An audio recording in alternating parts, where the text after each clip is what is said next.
भारत के एक छोटे से गांव में जहां आज भी लोग अंधविश्वास और लोक कथाओं पर भरोसा करते हैं, वहां एक अजीब घटना घटी।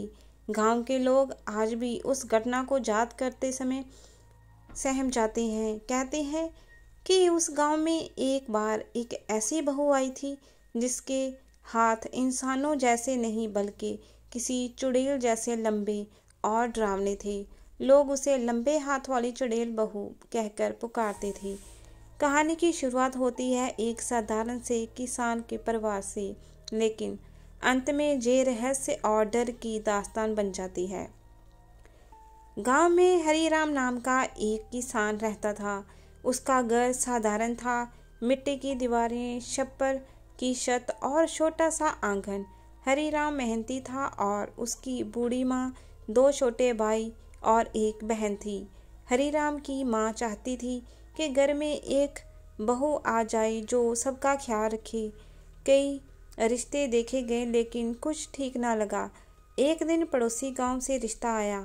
लड़की सुंदर थी, घूंघट में रहते हुए भी उसकी आंखें बड़ी बड़ी और चमकीली थी। माँ को लड़की पसंद आई और बिना ज़्यादा पूछताछ किए रिश्ता पक्का कर दिया गया। शादी धूमधाम से हुई। बहू घर आई तो सबको बहुत अच्छा लगा। उसका नाम सुजाता था। पहले दिन से ही उसने सबका मन मोह लिया। घर का काम करना, खाना पकाना और सबका आदर करना। लेकिन धीरे धीरे अजीब बातें होने लगी। रात को जब सब सो जाते तो कोई अजीब सी आवाज़ सुनाई देती, जैसे कोई लकड़ी घसीट रहा हो। कभी रसोई में बर्तनों का ढेर गिर जाता, लेकिन जब कोई जाता तो सब ठीक मिलता। घर के छोटे बच्चे कहते, भाभी के हाथ बहुत लंबे हैं, वो छत से झूलकर चीजें उठा लेती है। लोग इसे बच्चों की शरारत समझकर नजरअंदाज कर देते। एक रात हरिराम की माँ ने देखा कि बहू रसोई में कुछ कर रही है। उसने खिड़की से जाकर देखा तो उसकी आंखें फटी ही रह गई। सुजाता का हाथ असामान्य रूप से बढ़कर बर्तन तक पहुंच रहा था। उसकी बाहें इतनी लंबी हो गई कि वह बिना उठे ही छत से लटकता घड़ा नीचे उतार रही थी। माँ डर गई और अगले दिन बेटे को बताना चाहा, लेकिन सोचकर चुप रह गई, कहीं घर परिवार टूट ना जाए। लेकिन अब घर के आसपास अजीब घटनाएं और बढ़ने लगी। गांव में अचानक लोग गायब होने लगे।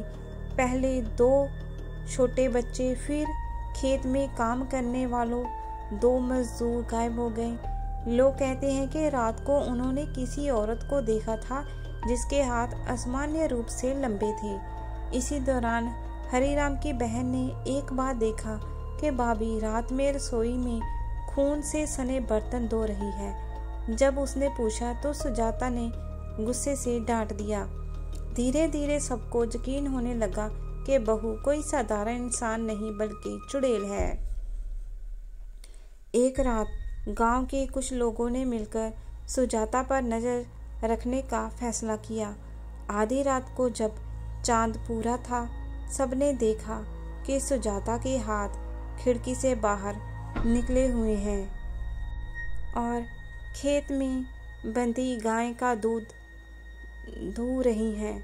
लेकिन ये सामान्य दूध धोना नहीं था। उसके लंबे हाथ गाय के थनों को खींचकर खून निकाल रही थी। फिर उसने वह खून से भरा लोटा चूल्हे पर रखे बर्तन में डाल दिया। उस बर्तन में पहले से इंसानों के कटे हुए सिर थे।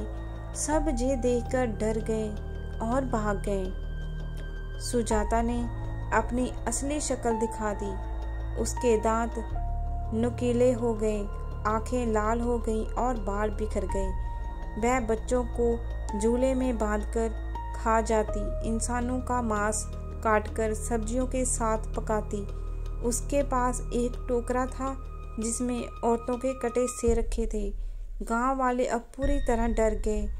कोई उसके घर आने की हिम्मत नहीं करता।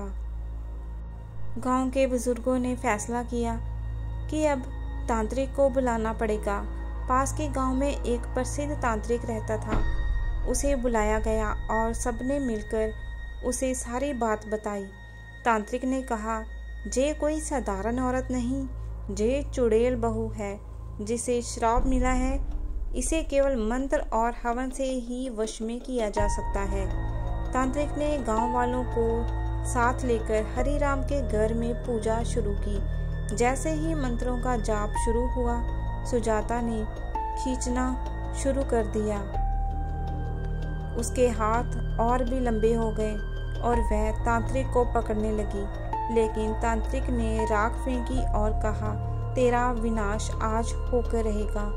पूरे घर में आग जैसी लपटें उठने लगी, खिड़कियों से खून बहने लगा, बच्चे रोने लगे। तांत्रिक ने सुजाता को पकड़कर उसके चारों ओर अग्नि का घेरा बना दिया। उसके लंबे हाथ आग में जलने लगे और वह दर्द से तड़पने लगी। आखिरकार भयानक चीख मारकर वह आग में जल गई और राख में बदल गई। लेकिन जाते जाते उसने श्राप दिया, जे घर कभी खुश नहीं रह पाएगा। हर नई बहू को मेरे जैसा दर्द झेलना पड़ेगा। आज भी गांव के लोग कहते हैं कि उस घर में रात को अजीब आवाजें आती हैं। कभी किसी को खिड़की से लंबे हाथ बाहर आते हैं दिखते हैं। लोग उस घर को चुड़ैल बहू का घर कहते हैं और ये कहानी सुनकर आज भी बच्चों को डराया जाता है। सो जाओ, नहीं तो लंबे हाथ वाली चुड़ैल बहू आ जाएगी। तो दोस्तों, ये थी आज की चुड़ैल बहू की कहानी। उम्मीद है आपको अच्छी लगी होगी। अगर अच्छी लगी हो तो कमेंट में ज़रूर बताइएगा और हमारे चैनल को सब्सक्राइब करिएगा, ताकि आपको और ऐसी और कहानियाँ सुनने को मिलती रहें।